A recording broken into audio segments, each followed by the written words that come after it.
पाठ 15 Kenneth and the carp. School की छुट्टियां होने के कारण कैनेथ का मन कहीं घूमने का कर रहा था। उसके माता पिता कुछ काम होने के कारण कहीं घूमने नहीं जा सकते थे। काफी विचार विमर्श करने के बाद यह फैसला हुआ कि वह छुट्टियां अपने चचेरे भाई बहनों के साथ बिताएगा। माँ ने कहा, बेटा, तुम्हारी चाची और उनके बच्चे बहुत अच्छे हैं। उनके साथ तुम्हारी छुट्टियां बहुत मजे से बीतेंगी। कैनेथ की चाची का घर दूर था। जब वह वहां पहुंचा तो उसने देखा कि उनका मकान पुराना था और उसके चारों तरफ एक चौड़ी खाई थी जिसमें पानी भरा हुआ था। चाची के 4 बच्चे थे, 2 लड़के कॉनराड और जॉर्ज व 2 लड़कियां एलिसन और एथेल। सबने कैनेथ का स्वागत किया। रात को वह आराम से सोया, परंतु मम्मी पापा के बिना उसका मन नहीं लग रहा था। सब मिलकर खेलते और मकान के आसपास के इलाके में घूमते।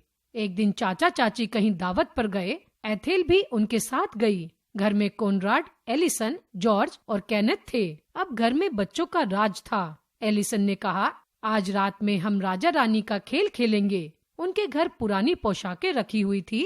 राजा रानी, सैनिक, नाविक, तरह तरह की पोशाकें।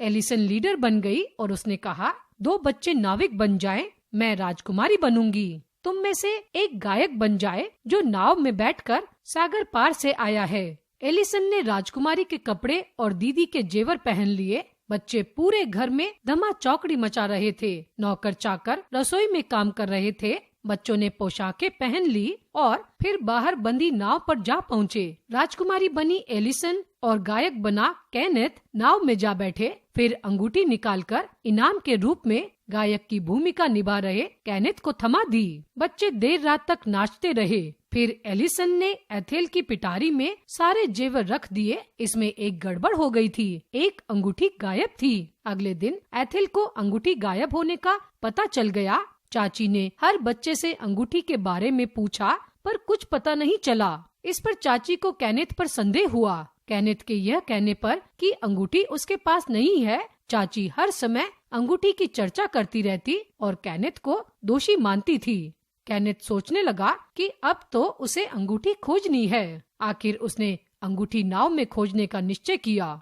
उसने पूरी नाव में देखा, परंतु उसे अंगूठी नहीं मिली। तभी उसे डूबते सूरज की रोशनी में खाई भरे पानी में तली एकदम साफ दिखाई दे रही थी और उसमें पड़ी अंगूठी दिखाई पड़ गई। कैनेथ ने हुक वाले बांस से अंगूठी को पानी से निकालने की बहुत कोशिश की, पर वह अंगूठी न निकाल सका। वह मन ही मन सोचने लगा, ये मछलियाँ कितनी अच्छी हैं, कम से कम इन्हें कोई चोर तो नहीं कहेगा। तभी नाव डगमगाई और वह पानी में जा गिरा। पानी में गिरते ही एक अजीब बात हुई। उसका शरीर धीरे धीरे मछली में बदल गया। मछली बन कैनेथ ने अंगूठी को मुंह में दबाया और खाई के किनारे की ओर तैरने लगा। उसने किनारे पे चढ़कर पानी से बाहर निकलने का प्रयास किया, पर असफल रहा। फिर सरदार मछली के समझाने पर उसने किनारे पर बैठे लोगों के कांटे को मुंह में पकड़ लिया। दर्द की तेज लहर उसके शरीर में दौड़ गई। फिर वह बेहोश हो गया। होश आया तो वह खाई के किनारे घास पर पड़ा था। चारों ओर कई लोग खड़े थे। अरे कैनेथ यहाँ कैसे आ गया? उसके चाचा बोल रहे थे। कैनेथ ने पाया कि अब वह मछली नहीं है। उसने मुंह से अंगूठी निकालकर चाची की ओर बढ़ाते हुए कहा, लीजिए अपनी अंगूठी, इसी के लिए आप मुझे दोषी समझ रही थी। एलिसन ने कैनेथ से क्षमा मांगी और बोली, अंगूठी मुझसे ही पानी में गिर गई थी, पर मेरी हिम्मत सच बोलने की नहीं हुई। मेरे कारण तुम्हें कष्ट सहना पड़ा। कैनेथ धीरे से मुस्कुरा दिया। अब वह तुरंत अपने घर माँ बाप के पास लौट जाना चाहता था। यह घटना उसे जीवन भर याद रही, पर अपने मछली बनने की विचित्र बात उसने किसी से नहीं कही।